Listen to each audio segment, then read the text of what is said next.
flight into the dangerous world of a man who does not exist. A young loner on a crusade to champion the cause of the innocent, the helpless, the powerless, in a world of criminals who operate above the law.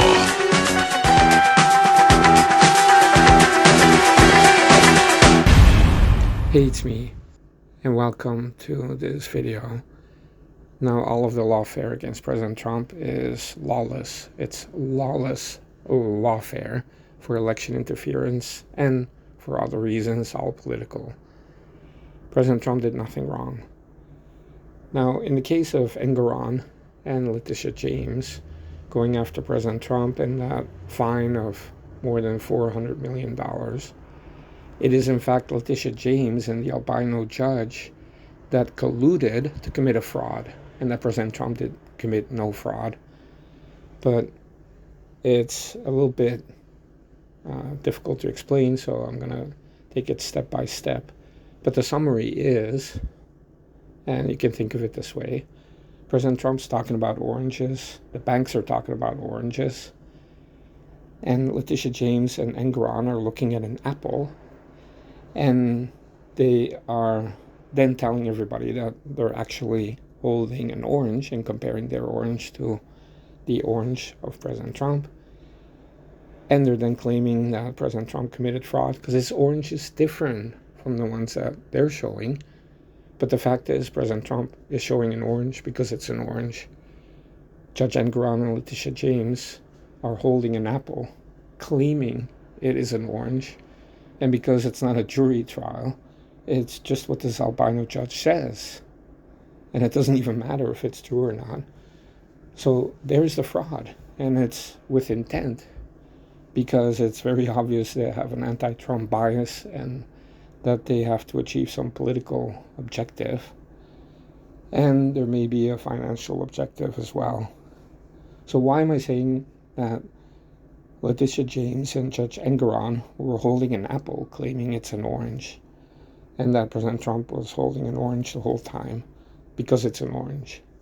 Well, if you look at Mar-a-Lago, even before the trial began, Judge Engoron got some appraiser, some tool to come over and say, yeah, Mar-a-Lago's only worth $18 million, $18 to $27 million, they said, based on the fact that Mar-a-Lago was bought with a deed of conservation and preservation signed by President Trump and the Trump Organization.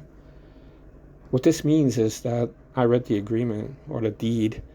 It says that Mar-a-Lago cannot be sold as a family home, cannot be subdivided, can only be used for like a social club, and that therefore it is in perpetuity, meaning forever.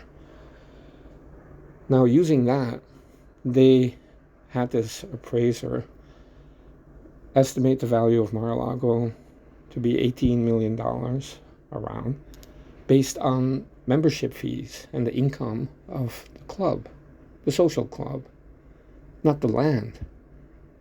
So that's the apple. That's not an orange, that's an apple. They're talking about the income of a social club because they're saying, well, because of this deed, it cannot be sold as a family home or anything else, cannot be subdivided. So it doesn't have that kind of value.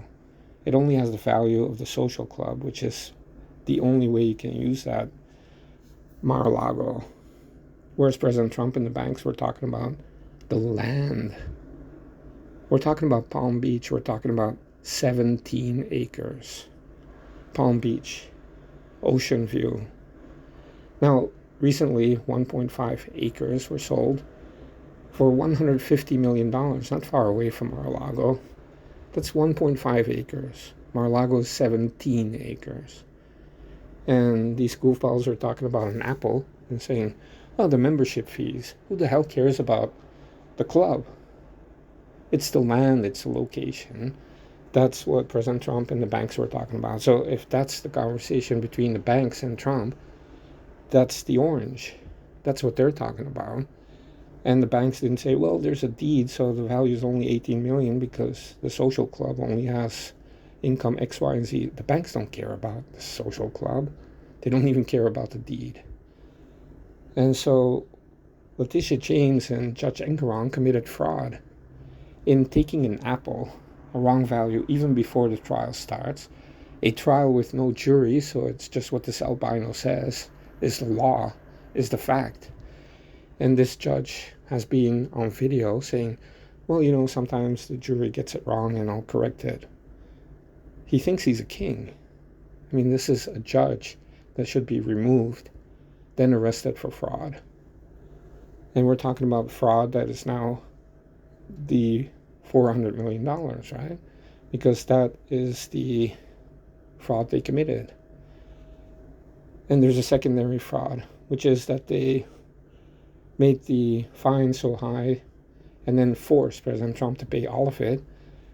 Otherwise, they would seize his property. So they're even using that great fine that they determined, then set the bond at being 100% of the fine, just to get an appeal that they thought he cannot pay. And therefore, they can seize his property. So there could be a thievery associated with this fraud, a thievery.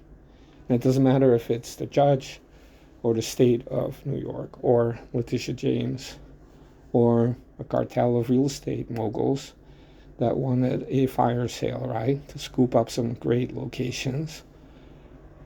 It's a secondary fraud. But the whole fraud, I'll repeat, is that Judge Engeron and Letitia James got an appraiser to come in to talk about the value of Mar-a-Lago being only $18 million because of the social club and its income, not the land. They ignored the land, 17 acres, like it didn't matter.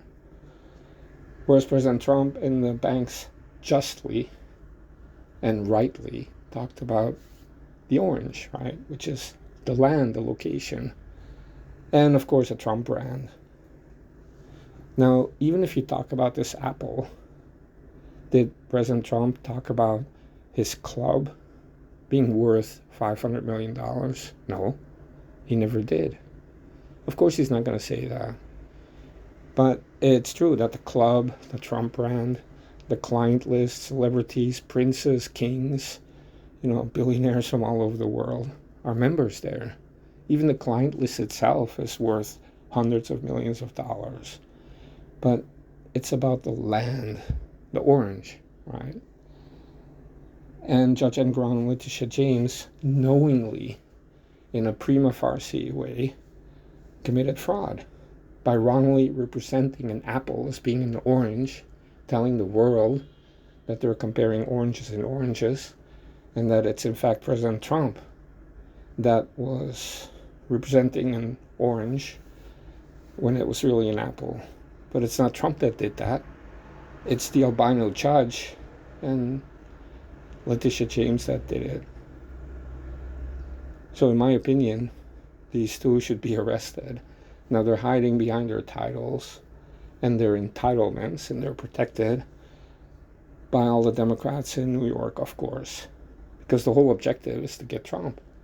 It's the Democrats, the Biden regime, going after Trump, right? So they're super protected. But if you care about U.S. law, if you care about the Constitution, and several amendments were violated, and this judge even ignored all these rulings by the appellate courts, which really does show like he thinks he's a king somehow. Now, this guy used to be a cab driver. This guy was caught on video harassing girls at a gym recently. Caught on video by James O'Keefe. OMG. So we're talking about a creep.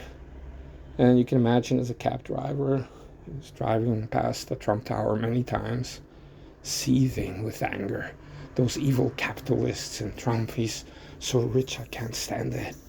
And now, by himself, without a jury, using fraud, he got back at the man, right? What a disgusting, evil little albino goblin.